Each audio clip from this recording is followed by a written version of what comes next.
Good morning, class. Let's take a look at some of these questions that I've been receiving here lately, and we'll talk about what it is that you should be doing next. Now that you have finished the Let's Get Acquainted, and you have completed these tasks here, and you've gone into the class description to find out the important information and the course details, and after you've submitted a statement saying that you understand that and finished this survey, let's go to the last part of what you should complete for the first week. What I want you to do is I want you to open up this link about open education, and in there you're going to find videos, texts, and links that will explain why we're using OpenEd, what it is, and basically we're going to do this class without a textbook. There's enough resources out there that you don't need to spend the money on a textbook. So that's where we're going with this. Please be sure to look at that. And then we're going to look at the Creative Commons license. Make sure you understand how to find information and develop your electronic portfolio without breaking any copyright laws. And this will show you how, not only how to do a search, there's a video in here that shows you how to do a search, but then there's also some other links about what it's all about and some repositories and things like that. So make sure you take a look at the Creative Commons sites. The LMS and the Canvas, you are not required to develop anything in Canvas. I think you would enjoy it, and quite frankly, if I went back into public schools to teach, I would do it off a learning management system. It just makes things so easy. It's really a wonderful tool. But you don't have to. Now, if you want to learn more about it, and you want to do some design in it, then Rhonda or I, we would be wonderful to, well, we'd be excited to show you how to do that. It'd be wonderful for you to do that. Now, this is where the rubber meets the road. This is what you need to do. You're going to create an electronic portfolio. You can do it. There's a variety of ways to do it. Most people choose either a PowerPoint or an electronic or a Google Doc, but there's other ways that you can do it. So, but this is how you're going to do it. You can design your electronic portfolio using a backwards design. You're going to develop your outcomes. You're going to develop your test questions. And then the activities. In this case, the activities has already been decided, and that's an electronic portfolio. But we'll get into that in just a little bit. Now, everything that you develop for your electronic portfolio is going to be based on Bloom's taxonomy, and this is the new revised portion of Bloom's, and thank you, Kim, for sending that. For instance, here's a link to show you how to write learner outcomes using Bloom's taxonomy, what kind of verbs you would use. But there's some other text in here. Make sure you take a look at that because it really is critical that you use Bloom's taxonomy. When you develop your electronic portfolio, the grading is going to be based on you using the higher levels of Bloom's.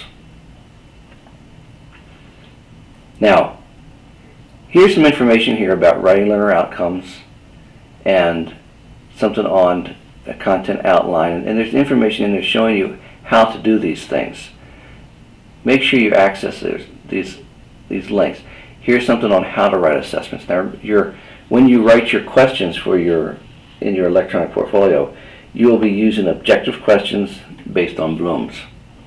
The activity is the electronic portfolio, and then you're going to write a map. Here's the information on how to do these things. There's your survey. You don't need to do anything here other than to read that. It's just for your information and a discussion forum. Now, let's talk about your electronic portfolio and specifically what needs to go in there. You need to write your learner outcomes. You need to write an outline, which is like a table of contents.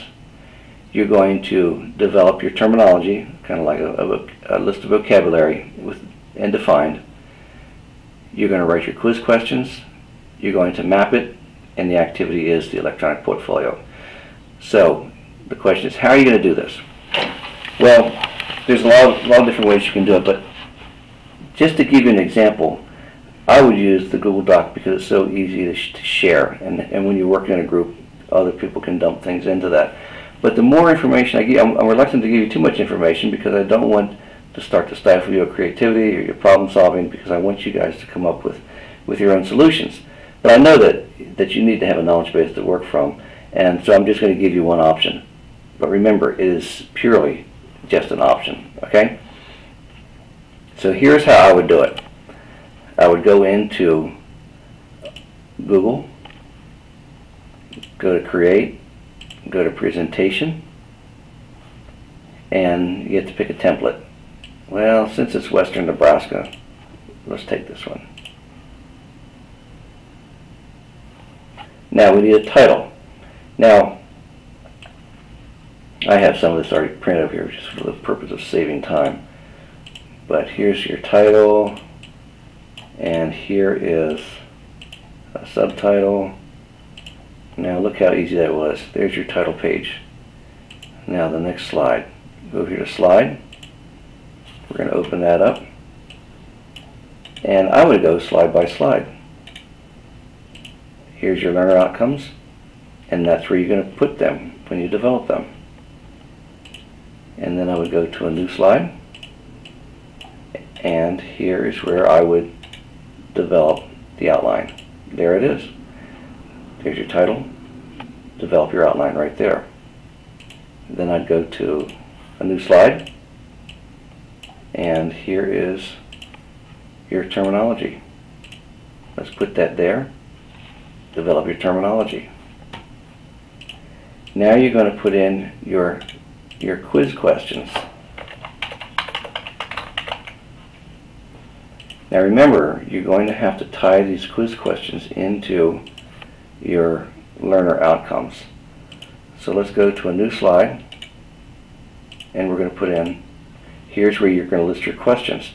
Now here you can also map them to your learner outcomes if you like, or actually I'd prefer a separate slide, but you can do it that way. I would go here and I would do my content map there. If you go back into where it says content mapping, you'll see that there's a graph or boxes where you have your learner outcomes, and then next to it you'll align your quiz questions to those learner outcomes. But you go back into that module and you'll see what I'm talking about. So there you have it.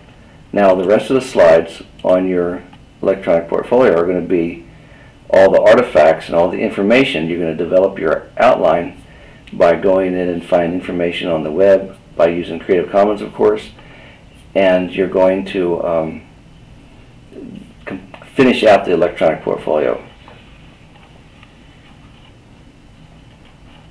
Let's see, let's go back into our course module here, and I'll show you that there are some samples down here of what some other students have done. Now this was a little different format, but you'll see here are some Google Docs that some other teams have made from last summer. They're not going to look the same as what you're doing because the class is a different format. But you'll see in there, you'll see that they used Prezis, they used Extra Normal, they used SlideRocket. They've used a variety of tech tools, and I would really encourage you to play with those. You're not going to be great on how well you use the technology, but I do want you to get some exposure to it because it's very important that students learn how to use a variety of formats. It lends itself to multiple intelligences, it's more engaging, and students don't learn if they're not engaged. So if that's a way to get students, an avenue to get students to learn, then that's important. Those are important tricks to have up your sleeve. So there's some of your samples.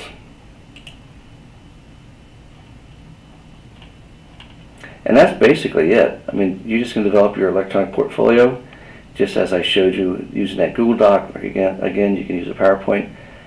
And if you have any other questions, would you please contact me? But that's about it.